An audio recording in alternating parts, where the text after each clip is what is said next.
આવતીકાલે કોંગ્રેસનું રાષ્ટ્રીય અધિવેશન છે। કોંગ્રેસના દિગ્ગજ નેતાઓ અહીં ગુજરાતમાં આવી રહ્યા છે। જોરો શોરોથી આ તૈયારીઓ ચાલી રહી છે। ત્યારે ભાજપ મંત્રી ઋષિકેશ પટેલે કોંગ્રેસના અધિવેશનને લઈને રાહુલ ગાંધી પર પ્રહારો કર્યા છે કે રાહુલ ગાંધીને કયા રેસના ઘોડા અને લગ્નના ઘોડા તેમાં જ ખબર નથી પડતી। અધિવેશનમાં લોકો આવશે, બેઠશે અને જતા રહેશે। રાહુલ ગાંધી પર પ્રહારો કરતા વધુમાં ઋષિકેશ પટેલે શું કહ્યું તે સાંભળીએ। હમણાં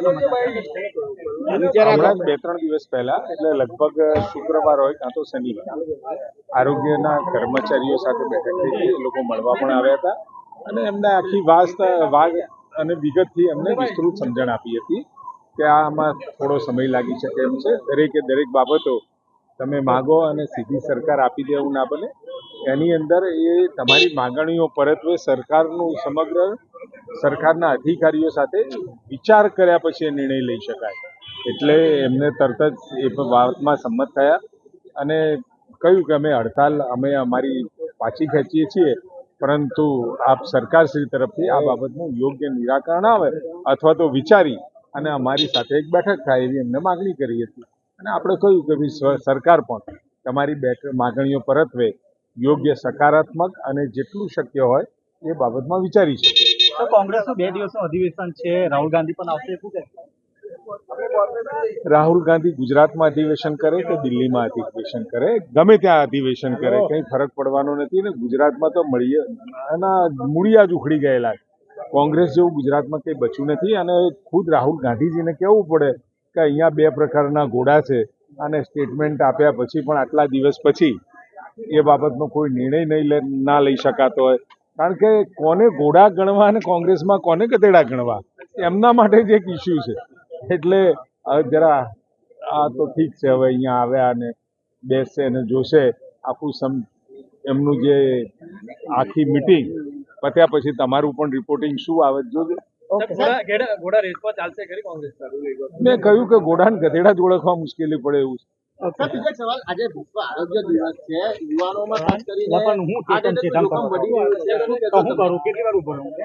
સ્વાભાવિક છે, બદલાયેલા પરિસ્થિતિની અંદર આહાર વિહાર આખું બધું થોડું ચેન્જ થયું છે ને એના કારણે ક્યાંક આપણને હાર્ટ એટેકના જે તમારા તરફથી જે સમાચાર મળે છે અને એકચ્યુઅલી પણ માધ્યમો સિવાય પણ સમાચાર મળે છે, એટલે એટેકનું પ્રમાણ પહેલાં અમે જો વર્ષો જોતા જઈએ છીએ કદાચ ઉંમરોમાં થોડી ઘણો ફરક આવ્યો હશે, પરંતુ જે એટેકનું પ્રમાણ હતું એનું એ છે કદાચ થોડું ઘણું વધ્યું હશે। પરંતુ દરેક યુવાને કસરતની સાથે આહાર વિહાર, ઊંઘવાનો સમય નિયમિત કરવો જોઈએ, ઉઠવાનો સમય નિયમિત કરવો જોઈએ અને જિંદગીની થોડી નિયમિતતા તરફ આપણે લઈ જઈએ તો મને લાગે છે કે આમાં ઘણી બધી અંશે આપણે રાહત મેળવી શકીએ। ગરમી છે, ગરમીમાં શું લોકો ખાસ આવશે? કારણ કે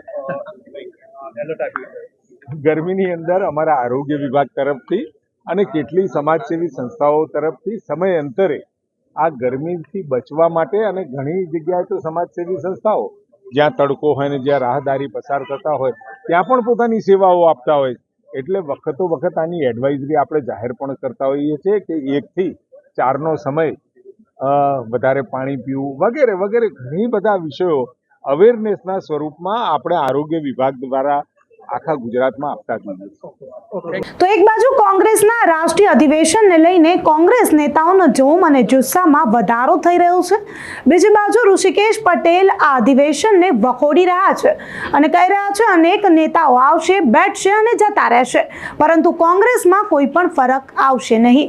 ત્યારે ઋષિકેશ પટેલની આ વાત સાથે તમે કેટલા સહમત છો અમને કમેન્ટ કરી ચોક્કસથી જણાવજો તથા અમારી ચેનલ નિર્ભય ન્યૂઝને લાઇક, શેર અને સબસ્ક્રાઇબ કરવાનું ભૂલશો નહીં। આભાર।